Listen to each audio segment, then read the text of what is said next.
Tanto el siglo XVIII como el XIX marcaron la época de las grandes expediciones científicas, dejándole a la humanidad algunas de las colecciones más asombrosas. En nuestro país también se emprendieron grandes empresas de este tipo, como la Comisión Coreográfica o la Expedición Botánica. Y en el siglo XX se continuó la curiosidad que permite conocer el planeta para describirlo. A finales de la década de 1920, el fitopatólogo puertorriqueño Rafael Andrés Toro llegó a la ciudad de Medellín para vincularse a la que se conocía entonces como la Escuela de Agricultura Tropical y Veterinaria, actual Facultad de Ciencias Agrarias de la sede de Medellín de la Universidad Nacional de Colombia. Durante su estadía de 2 años en la escuela, Rafael Andrés Toro inició la que es considerada actualmente como una de las colecciones científicas de plantas más importantes de nuestro país. La creación de la Escuela de Ciencias Agrarias, Ciencias Agrícolas, fue también una reacción a un país que en ese entonces los cultivos de café estaban tomando un protagonismo muy importante en la economía, pero además cultivos de otra índole, y se necesitaban profesionales, una escuela de profesionales que fuera capaz de abordar las problemáticas del campo. Y lo primero que se hizo fue crear pues, la escuela y luego traer, porque aquí no había formación de científicos a esos niveles, traer micólogos, y uno de ellos fue un puertorriqueño. Ese puertorriqueño, Rafael Toro, vino gracias a unos vínculos con lo que era en aquel entonces la Administración de Agricultura de los Estados Unidos. Y Toro llegó aquí pues, básicamente a crear una infraestructura que no existía. Bueno, el herbario en principio fue un apoyo a la docencia y a la investigación. Era como una colección de referencia para poder contar con mayor precisión cuáles eran las plantas de las que estaban hablando los profesores de la época.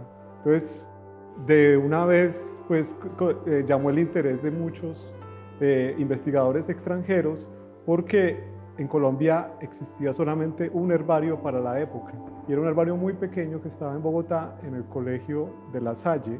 Entonces este era como el primer herbario que estaba en una universidad como tal, y en esta región del país no había ninguno. El herbario Gabriel Gutiérrez Villegas se constituye como un auténtico patrimonio cultural y científico. Está compuesto por casi 70.000 especímenes y 400 colecciones tipo que corresponden principalmente a la flora del departamento de Antioquia.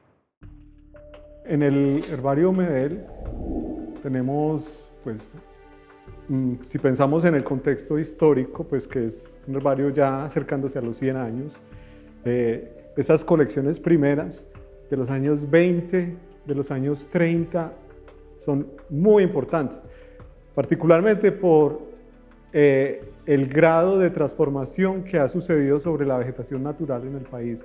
Y esa vegetación ha ido perdiéndose, pero en el herbario quedan algunos testigos de flora que existió aquí en lo que es hoy una gran ciudad, pero que en su momento eran plantas que representaban una zona rural, una zona de campo.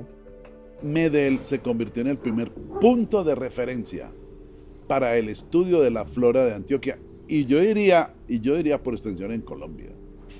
Entonces, ese herbario es el reflejo de un momento de alerta de la comunidad científica en Colombia acerca de la importancia y del valor de su diversidad biológica. El profesor Gutiérrez Villegas estuvo vinculado al herbario desde sus días de estudiante y como profesional hizo grandes esfuerzos por enriquecer la colección. Gabriel Gutiérrez es una figura sumamente importante en la historia de Medel y de la botánica en el país. Gabriel Gutiérrez fue formado por el hermano Daniel, los hermanos cristianos en el Colegio San José, quien ya había creado un club que él llamó el 3C, que eran muchachos naturalistas donde pues dieron parte del club profesionales que hoy son médicos, ingenieros, etcétera, etcétera.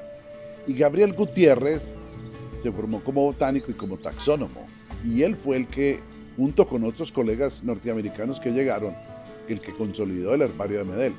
Y lo importante es que ese herbario es tal vez el primero que se podría llamar herbario, porque tenía una infraestructura pues, física, pero además que tenía una dotación de personal que era muy sui generis, eran todos profesionales, micólogos, taxónomos. Y eso era muy raro en un país en aquel entonces. Gabriel Gutiérrez se dedicó a la botánica y se dedicó muy particularmente a la flora de Antioquia. Y él tiene una cosa muy bella y es que él estructuró un curso para los estudiantes de la carrera de agrícolas y forestal sobre taxonomía. Y en ese texto, que son 2 volúmenes, insertó las descripciones de diferentes familias de plantas de Antioquia. Entonces fue el primer esbozo de una flora de Antioquia de notable impacto. Es decir, él formó a muchos, él creó una escuela y él dejó una huella muy grande. Un año después de la muerte del profesor Gabriel Gutiérrez Villegas, en 1973, se expidió un decreto que bautizó el herbario con su nombre, haciendo un homenaje a su destacada labor docente. El herbario Gabriel Gutiérrez Villegas no es solo una de las colecciones botánicas más importantes del país, sino que, además, es un importante material de consulta para investigadores científicos colombianos y extranjeros. Si ustedes quieren saber más sobre el herbario, pueden visitarlo en la sede de Medellín de la Universidad Nacional de Colombia y asimismo consultar todos los documentos que reposan en el Archivo Central e Histórico de la sede de Medellín.